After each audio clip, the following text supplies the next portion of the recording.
I understand that today we are talking about hustles and happiness, Yes. managing businesses and mental wellness. Let's do an introduction to that. What does that really mean? Yes, so it's balancing, like it literally says, right? Trying to balance your mental health. Do you understand? While you're also trying to do some side hustles. So so we're generally grappling with the challenges of building a business and economic stability. With inflation, fluctuating exchange rates, and tight market conditions, many entrepreneurs feel the strain of, balancing growth and personal well-being. So we're looking to, gain and share insights on how to handle cash flow challenges, manage stress and avoid burnout, while scaling your businesses. So is this mainly for entrepreneurs or is it also for people who do 9 to 5 Yes. and every kind of Nigerian trying to make money at this time?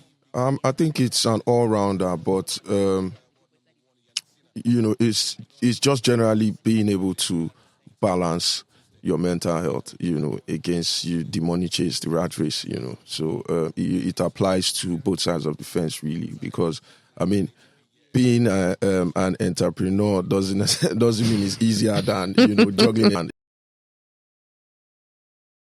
and some side hustle, because in my opinion, because the person doing the 9 to 5, do you understand, end of the month consistency when you're winging it, in the early days, really. So All it right. applies both ways.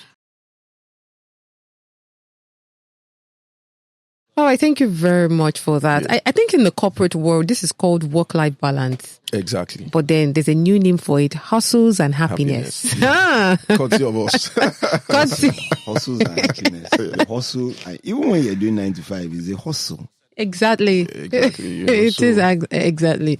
So now let us talk about the hidden financial traps entrepreneurs fall in. There was a time they told us that your 9 to 5 will not keep you. You need to add something on the side, have multiple streams of income.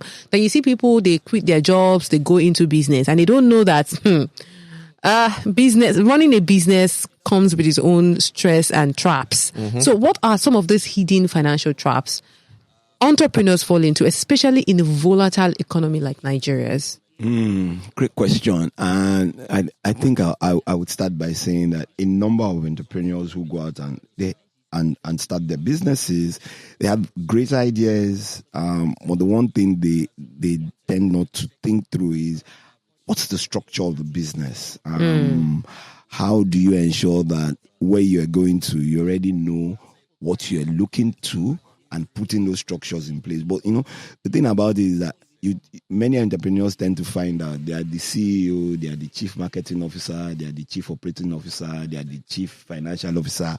When they get into the business, it's not just for you to have an idea and so on. And then before you know what's happening, some of the hidden traps is that someone will tell you, you need to hire a CFO, you need to hire a chief marketing officer. Meanwhile, the cash flow, the income stream does not cover that. So what do you do?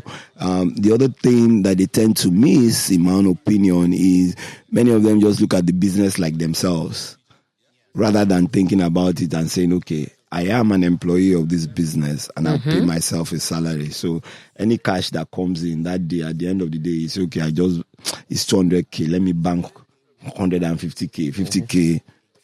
Let's use it and go and groove. So at the end of the month, instead of you to earn a salary of maybe like 3-4 million, you have spent 6 million every day grooving. So you are technically earning 6 million and you are not accounting for all that as you go on. So basically those are the things. So structure, you having to play the roles of so many people at the beginning, not earning a particular specific salary that you can say, okay, this is what it is, and then managing on that. And I think that's where the hustle and happiness comes in. You are hustling, but you also want to be happy because you're making so much money. Exactly. To even add to what you said, right? So when you're starting a business, I feel you need to ensure you avoid working alone. So you build a team around yourself and ensure that you get the right personnel, people that have the same ideology with you, that are going to run that race with the same inspiration, right? So you need, a lot of people forget accounting, right? Their books, right? You don't necessarily need to be an accountant, but you can either outsource it, get an accounting friend, whatever it is. You need to be, make sure you follow your books, right? Because it mixes a lot with, expenses that shouldn't be under that, that plate. So recurring expenses, transaction fees and office maintenance, those kind of things alone, can actually eat into your profit. So, I just feel, if you can get that on time, it somewhat reduces, the stress that comes with it. So. Yes, and when you talk about the accounting aspect, the banking aspect, I think you should be able to have a different account. That should be your, I think, number one priority. You should have a business account separate from your own personal account so that you'll be able to track the cash flow and, and all of that, the expenses running your business. So if you don't do that, it can now lead to, taking up loans just to, fit in to your whole thing. Thank you so much, Tolu, for that. I'm going to pick this out of what you've said so far. Like Wade mentioned earlier, you taking the money that is meant for your business and spending it on your personal life is one of the reasons why small businesses don't grow. In fact, they die. And sometimes you can't blame them, guys. Maybe you spend your last 5K starting a business. I mean, you have to eat, right? We're talking about balance. You still have to eat the next day. You still have to, if you're a family man, your children need to go to school. So how do you balance this? I mean, if that is all, if the money you're using to run your business is all you have, you just took a big step in faith, how do you make this work? Yeah, set up an account, do all of this. But how then do you put body and soul together personally? I feel, so it goes back to not working alone, right? So if you're committed to other people, then it somewhat keeps you grounded, right? As against when it's only you and it's easy for you to just go in there and deep, at your own convenience, right? So when you're some people, you're not the only person that's, taken out of the pot, right? And you eventually, when your business grows, you're going to be paying people salaries. So as much as you are trying to eat, right? When you don't have enough money, you're paying people that, literally live on the means, the money, the salaries the business is giving them. So that will keep you grounded. So that the key point here is, is not working alone. I think that's very, very key. Should be the foundation, of your approach to Let me just add to what Oge was saying. Remember what I said at the beginning. You have to build structures. You have to do so many people's work at the same time. When Oge says have a team, you have a lean team that has the same ideology. Yeah. But remember that you have to pay yourself a salary. Yes. It's really, really important because that way, what it does for you is that it helps you ensure that you maintain a status quo that doesn't go beyond your expenditure pattern. And it's really, really important because what you tend to see, like you say I don't blow, make we go down, but it is important at the end of the day that you set those boundaries, because if I come and I work with you and I'm not the only one here, like Ogeba said, it's not the only one taken out of the pot. I know that at the end of the month you have to pay me a salary. Now I also need to understand that I need to pay myself a salary. And let's also remember, as the owner of the business, if you need to spend money that belongs to the business, take it out as a loan and plan for how you're going to pay it back. Because there's no need you taking the money. And then if you cannot pay it back as the business grows, you take it as, you can now convert it and say, okay, this loan, I convert it to shares. Because sometimes you use those monies, it could be business development that opened up new doors and so on and so forth. But you need to really understand that. And when you start a business, like Tolu said, open separate accounts. Remember that your personal account is different from your financial account. Aside from that, you also need to learn the basic information and knowledge about accounting and finance, which is what a lot of of new businesses fail to miss. Giver says you could outsource it, but at what point do you want to outsource it? Even if you outsource it and you don't know what those accountants are putting together for you, how do you outsource it? And that is really, those are critical points that you need to take back and tell yourself, I'm starting a business. This is my structure. And structure is really, really important. Structure doesn't mean that I have to fit everybody inside. Structure means that people who I start that business with, we grow into them because they're learning on a daily basis. All of the things you've mentioned, they take a level of discipline. Because, some people move into that entrepreneurship life like I'm a boss now. I don't have to work for anybody. I now work for myself. So it's a little bit difficult to do all of those things. But I get what you have said today. Tolu, do you have any other thing to add to that before we move on? So I think cooperative societies, help you to manage your mental health and your businesses as well. When you know that you're in a cooperative society whereby you meet the needs, like you have financial needs and all of that, it will help you not to touch from your cash flow, do you understand, from your capital markets.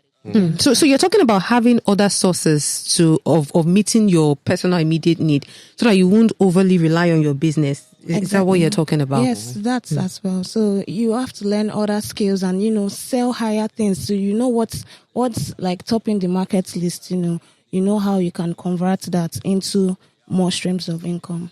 Interesting. Thank you very much for that. And we've already started to talk about how entrepreneurs can maintain mental health wellness without losing focus. I think we should delve deeper into that. How can entrepreneurs maintain mental wellness? This looks like a whole lot. As I mentioned, it takes a lot of discipline.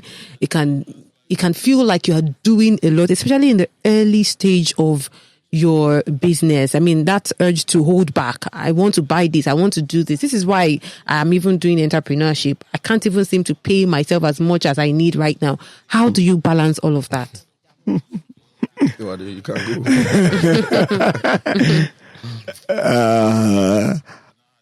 We all have our 15 minutes of madness like this. But you need to shut down. You can't be everywhere at the same time. You can't be everywhere every time. So you need to shut down. And for you to be able to balance that, like Ogeba rightly mentioned, you have to have people that you work with. You now have to start believing in people. You have to develop people. What tends to happen is many entrepreneurs just want to say, okay, what's happening here? What's happening there? What's happening here? Remember that, yes, in as much as I said that you have to be all the chiefs at the beginning, you have to start building people to become chiefs. Otherwise, what then happens is, after some time, they'll say, okay, this is what Oga wants. Okay, we'll just do it. But you need to build them and let them believe. People will make mistakes, and that's the reality, but you need to help them build, and then you develop them. Just before we came on here, I was telling Ogeba, we're talking about one of our colleagues, and I said, see how much you're resting now, because a year ago, he comes into the office in the morning, he's looking stressed because he's probably up till 2 a.m., 3 a.m., trying to juggle so many things. He's still juggling so many things. But now, he's maybe out of 10, he's dropped 5, and he's dropping more. But it doesn't mean that if they give him a call at 1 a.m. that there's an emergency, he's not going to get it done. And these are the things that we need to start to remember. In developing people, what you then do is say, okay, you know what? I read an article, I think it was a couple of years ago, about a great CFO. The great CFO, what he does is that when he comes to work in the morning, he makes his cup of coffee, he sits down, he reads the newspapers to know what, or he looks at the news to find out what's going on in the world, and then he calls for his what's it called, the books, so that he can ask the questions. And in 1 hour, he's turned back the questions, and then he's gone out for a meeting, in quote. He could go play squash or something, And that's the way. The reason why you can do that is because you built a system that would help you. And that is what entrepreneurs need to remember. Because at the end of the day, we all die. We all die in a die, like they say, but we all die. But when you leave a legacy, and a system that there is succession for you and succession for those within the system, then it makes it easier for you to, tell yourself that I did go Bahamas for 1 month. I did go spend money. Yeah, I want to switch it up, right? Because, it's always, like I always say it though, it's easier said than done. So what do you tell the average Nigerian now, right? That is dealing with high power, what's the word? Expensive. High cost of electricity. Cost of electricity. Thank you. I'm thinking too much. Fuel. They just increased it to NNPC has 25 naira. Yeah. That's if you buy from NNPC. It's now 1,000. Yeah, they have joined the league of 1,000. Exactly. So to even get it, if you finally have the money, is a problem. You're probably queuing. Your regular monthly expenditure remains the same, but you're spending times 3. Yeah. And you still have a business to do on the side. Okay. Amongst the high cost of food, feeding, everything is just off the scale, right? It has home, learn how to cook. So what do you now tell that guy now that, probably business is even slow, and there's a lot of pressure at home, right, for consistency and... What will you tell that guy now? And he's tempted to just go into his bank account now, the office account, and just blow some. What do you tell the guy? Blow out some steam. What do you tell like I said, so, as an entrepreneur, when you start to make money or cash starts to come in, you find out, like, if you are disciplined, then you continue to see how that cash you invest it into the business. There's a friend of mine who is also an entrepreneur, and he says something. Sometimes you need to do business development, and business development is an expenditure that you can't really account for, because now I have to host my friends, and who knows, it just might give you a tip. So when you do that, but these days it's not that often, but it's called business development, and you look forward to it to see that in doing that, did you go out and what were the returns or some of the returns that came into you? Because I could just go, I never met a giver, and someone just introduced me, this guy in a better concept designer. I thought you were going to say billionaire, though, but go on. We get there. Say me, I know they find billions, because billions, they too sleep well. Amen. You could just get comfort. Anyway, he's a concept designer, and that day I spent 200K, but the guy who I went out that introduced me to a giver, I've gotten something from there. I get his contact, we talk. Who knows? It could open new doors, or it could design new things for me. So specificity and what's the word? Understanding what you want to get out from just from going out. It's important that you go out. Some of the biggest businessmen I know, they work at night. I know one. He doesn't drink, he doesn't smoke, but he goes to club Thursday, Friday, Saturday. Yeah. Okay. So he's for business, network or target audience, right? Target or network, business. Oh, you don't know how many deals. You don't know how many deals they close out at Quillox. I know what I'm talking about. Anyway, but that's the reality of it. So in order not to burn out, take a step back. If you die now, one person go spend the money. So take time out and spend some money. Go on. Small business owners, I think you should try to utilize things and people. Exactly. Use your siblings. Why are you giving them data and all of that? They are the Gen Zs, you understand? So they have more knowledge about technologies, about the digital space, So when you start as a small business owner, give your phones to your younger ones. So create content. Bless you. Create content, because if you don't create content, I won't give you airtime for this thing. So all of that can help you start up well. So my friend, she bakes, right? And it had always been her, right? Maybe a maid or somebody just assist her here and there. So the job started getting more. And her younger sister was staying with her. So then she just told her, come, you better come and, hold this spoon here. Come and mix egg. Come and mix flour. Do you understand? And when the stress started, getting to her, her younger sister was literally there, take off. Before you know what's happening, she'll call her friends to Oh come my and goodness! So they are making a lot of money now. I mean, they got like 12 cakes on order recently. 12 cakes, and you know. Yeah, even though my brother in Canada during COVID, because they like bread. 3 children in the house. I saw himself and his wife. You know, so when you both land now, because of the skills he learned while we were growing up, baking, he started baking. Now his son everybody who's doing birthday now, the boy they bake the cake. Oh, you see? Everybody in the house, they don't buy bread anymore because even bake it now. Before uncle, Yes, no. buy the flour and bake it. And when you look at those things, it helps you manage. So if I can afford half a bag of flour, for instance, half a bag of sugar, I'm buying bulk. That day I buy it, I calculate it, like you said, when you plan, you calculate it, you buy it from the market inside the house. You know, so you go chop bread for at least 2-3 months. Yeah, oh my God, you eat bread now. In fact, even the bread go tire you. Might not like bread after some time. They don't like bread. Okay, but I would like to ask though, for small business owners, you know, OG mentioned that he's starting his own, food business. Yes. How do you expand? How do you expand? Expansion will come.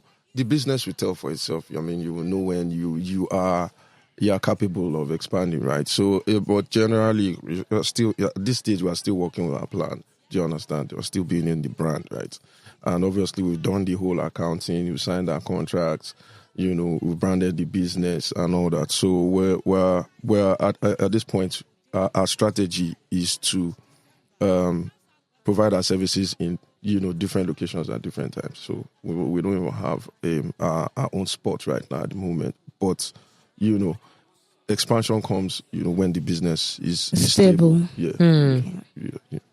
Oh, let me also add to that. Expansion can be thrust upon you, and what happens? Like I said, I go out the day I go out and do business development. I know what I mean by business development. I go out to chill, and OG tells me, or we're talking, and I say, you know what? There's a series of happenings over the next 2-3 weeks. Yeah. But they say you bake cake. I will require like 30 cakes. That's expansion thrust upon you. What do you do then?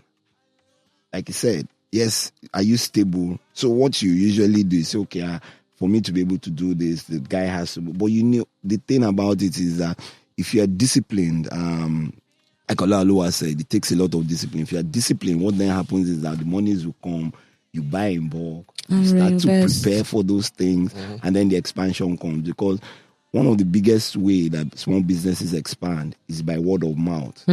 It's not the social media posts. And like you said, that word of mouth, and even when you put it on social media, that word of mouth comes from your siblings or your nephews, your nieces, your friends who are posting the birthday cake or the wedding cake that you baked or any other thing, and everybody is asking, so who is this? So it's really important that in as much as you're doing that business, you're also talking about it. When people ask you, what do, you don't just say, I dey hustle. You need to be specific about, I dey hustle, na cake I dey bake. And you use every opportunity to market. So be, like I said, you are the chief marketing officer. You are the chief business. In that first few years, you are the chief of everything. Everything. Let's not forget to add eating healthy and exercising. Yes. I think we need to add that. Like, even if you don't have the time to go to the gym to be doing kind lifting and all that, right? You can take walks, eat healthy, try not to eat late, try not to stay up late, at least reduce it, right? I mean, we always say is easier said than done, but if you don't start, you never know, right? Let me just say something about that. Sometimes we underestimate how the result of some of these little things we do to our body, like the food we eat, when we sleep, when we wake up, when we shower. Yesterday something happened to me. I got home, I was very tired. I've been feeling that way since Sunday, and I was, in fact, as at yesterday, a part of my head, I mean my sockets, my eyeballs here, hurt so much, and I was like, what could this be? I was already thinking of getting drugs, seeing a doctor. only for me to take a shower. I swear, not more than 1 minute after I took that shower, that pain was gone. You see? I mean, sometimes like magic, we just need to change our lifestyle. Sometimes the solution could be taking a walk. It could just be, Literally. changing your lifestyle in a way that really helps. So one other thing I should add to this is this. Let's be conscious, like Ogeba said, let's be conscious about our health. If you can't, subscribe to an HMO, because you never know what could happen. And these are a number of things that you need to think about health-wise. Check your blood pressure. Even when you are young, you just think that, I'm still young, nothing, what do you call it? I be guy man. I be guy man. But check your blood pressure. Sometimes you do the exercise and make sure you rest. Take some hours out and just shut down completely. It really counts, because I play tennis, right? And there's one guy, as an old man, elderly man, let me say, 76. And this guy plays tennis like, as in the guy sending me left and right, and I'm sweating. And the guy said he had been playing for about 20 years. So imagine the consistency. Exactly. Do you understand? So the guy is very fit, tall, he's trim, and he's energetic. So the earlier the better you get, regardless of everything. Stay healthy, and definitely to help you focus, clear your head, to be able to balance and manage the two. Interesting. And one last thing, which when I said about structure, have people who you can bounce things off. So usually when as a small business, what I usually would say, and this has become part and parcel of what we say at Nairametrics, is get a few advisors that are experienced, that know about different markets, who you can sound things off. Because some of them will just tell you, bro, don't even go there. Just go and sleep. You need mentors. Yeah. Mentors. Advisors will act for you as mentors. Yeah. Because you say, and it should be, I know this business. Sometimes you know the business, but you don't have the experience about the economy and the systems and how they work. And they will tell you where to go, what the niche areas could be, and so on and so forth. So as you are in an entrepreneur, it could be your friend, it could be your former boss, and so on. Yeah. But you just need someone that you can speak to just share your anguish, who understands what is going on. Thank you very much, Wade. Thank you very, very much, Tolu. And thank you very much, Ogivas, for your time on Everyday Money Matters on Lagos Talks 91.3. I mean, we have a message here. Let me quickly squeeze that in. Someone says, it's not that easy as it seems. So in Nigeria of today, how do you make money that will help you for upkeep for your family and business, where everything is so high? Businesses are not flowing as it used to be. It's not that easy to set aside business account from personal account. We just have to. We've addressed that, and it takes a lot of discipline. And you see, for me, as we wrap this up, it's really when you're just starting a business, there's always that urge to I have arrived. Now I can now do this thing that I couldn't do before when I was earning this. That the first few years of your business, you may still need to rely on maybe your parents, the social support that you have. I totally agree. You are not there yet where you cannot put all your needs on your business. You may not have gotten there yet until that business balances, as we have mentioned today. So sometimes you're not as Miss Independent as you think you are now, because you are now an entrepreneur or Mr. Independent. You need to take it easy and let that business balance before you go into all of that. So one last thing that just came to me. There is no self-made person.